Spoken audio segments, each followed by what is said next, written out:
کا احسان ہے رمضان مہربان، رمضان مہربان۔ رمضان المبارک کے خصوصی پروگرام کو پیش کرنے کے لیے ہمارا تعاون کر رہے ہیں شاہین اکیڈمی ناندیڑ، السعود، بیت المندی، ٹیک sky computer training centre.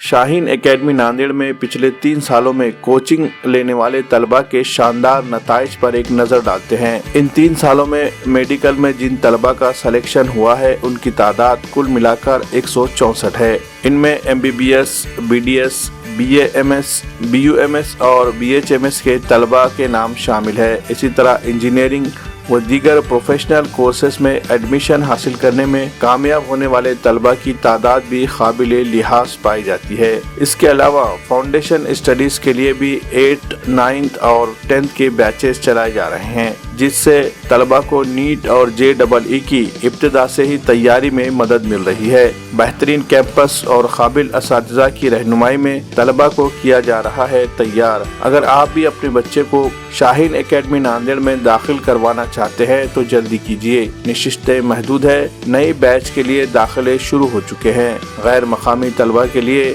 Hostel کی سہولت بھی دستیاب ہے۔ مزید تفصیلات کے لیے ہمارا پتہ ہے شاہین اکیڈمی، حساپور، واگی روڈ، نزد بائی پاس، ناندیڑ۔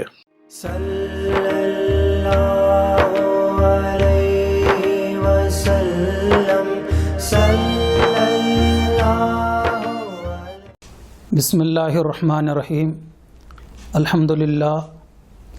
الحمدللہ کفا وسلام علی عبادہ الذین اصطفیٰ، اما بعد فاعوذ باللہ من الشیطان الرجیم، بسم اللہ الرحمن الرحیم۔ یا ایہا الذین آمنوا کتب علیکم الصیام کما کتب علی الذین من قبلکم لعلکم تتقون۔ صدق اللہ المولانا العظیم۔ وکما ورد فی الحدیث الصحیح عن ابی ہریرہ رضی اللہ عنہ قال قال رسول اللہ صلی اللہ علیہ وسلم اذا دخل رمضان فتحت ابواب الجنة وغلقت ابواب جہنم وسلسلت الشیاطین او کما قال النبی صلی اللہ علیہ وسلم۔ قابل احترام دینی بھائی اور عزیزو، پردہ نشین خواتین اور عزیز نوجوانوں، آج آپ حضرات کے سامنے رمضان المبارک کی عظمت، روزہ اور تراویح کے تعلق سے کچھ گزارشات پیش کرنے کے لیے حاضر ہوں۔ اللہ تعالیٰ سے دعا ہے کہ اللہ تعالیٰ ہم سب کو اس ماہ مبارک کی قدردانی کی توفیق عطا فرمائے۔ اتنا عظیم بابرکت مہینہ سایہ فگن ہو چکا ہے، اور یہ مہینہ اتنا عظیم مہینہ ہے، اتنا بابرکت مہینہ ہے، اتنا فضیلت والا یہ مہینہ ہے کہ پیغمبر اسلام حضرت محمد مصطفیٰ صلی اللہ علیہ وسلم کو 2 مہینے پہلے سے اس ماہ مبارک کا انتظار ہوا کرتا تھا۔ پیغمبر اسلام علیہ السلام رجب اور ماہ شعبان کا چاند دیکھ کر دعا پڑھا کرتے تھے، اللہم بارک لنا فی رجب و شعبان و بلغنا رمضان، کہ اے اللہ ماہ رجب اور ماہ شعبان میں اتنی برکت عطا فرما کہ ہم آسانی کے ساتھ ماہ مبارک رمضان کو پہنچ سکیں۔ اس سے معلوم ہے کہ پیغمبر اسلام علیہ السلام 2 مہینے پہلے سے اس ماہ رمضان کے انتظار میں ہوا کرتے تھے اور اس کی فضیلتوں کو حاصل کرنے کے لیے دعائیں فرمایا کرتے تھے۔ اس مبارک مہینے کے 2 وظیفے ہیں اور 2 خصوصی عبادات ہیں۔ ایک تو ہے پورے مہینے بھر کے روزے رکھنا، اور دوسرا وظیفہ، دوسری خاص عبادت اس مہینے کی، پورے مہینے بھر تراویح کی نماز پڑھنا 20 رکعت۔ روزہ تمام انبیاء علیہم السلام کی شریعت میں رہا ہے۔ حضرت آدم علیہ السلام سے لے کر تمام انبیاء علیہم السلام کی شریعتوں میں روزے کا ثبوت ملتا ہے۔ چنانچہ حضرت آدم علیہ السلام کی شریعت میں جو روزہ تھا وہ مہینے میں 3 دن کے روزے تھے۔ جس کو ہم ایام 20 کے روزے کہتے ہیں، با یا ضاد، یعنی اسلامی مہینے کے 13، 14، 15 تاریخ کا روزہ سیدنا آدم علیہ السلام رکھا کرتے اور آپ کی امت رکھا کرتی تھی۔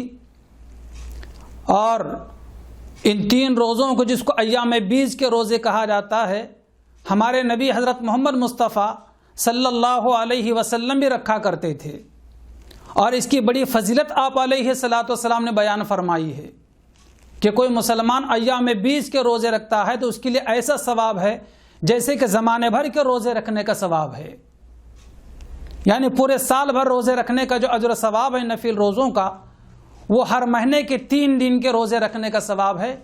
اس لیے ہم مسلمانوں کو چاہیے کہ جب ہم رمضان مبارک کا روزہ رکھتے ہیں، روزے رہتے ہیں، دیگر اور نوافل روزے رکھتے ہیں، تو اسلامی مہینے کے 13، 14، 15 تاریخ کا بھی روزہ رکھنا چاہیے کہ یہ سنت ہے اور بڑا اجر و ثواب اس میں رکھا گیا ہے۔ چنانچہ دیگر انبیاء علیہم السلام کے شریعتوں میں روزہ رہا، اور حضرت بی بی مریم جس زمانے میں پیدا ہوئی، غالباً حضرت زکریا علیہ السلام کا زمانہ تھا،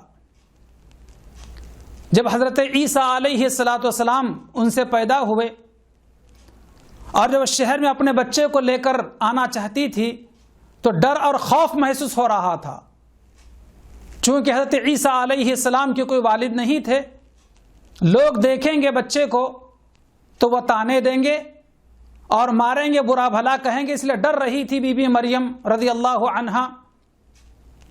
جیسے اللہ تبارک و تعالیٰ نے حضرت آدم علیہ السلام کو بغیر ماں باپ کے پیدا فرمایا اور حضرت بی بی حوا کو بغیر ماں کے پیدا فرمایا، تو حضرت عیسیٰ علیہ السلام کو جن کا زمانہ نبوت کا ہمارے نبی علیہ السلام سے بالکل پہلے ہے، وہ بغیر باپ کے پیدا ہوئے ہیں۔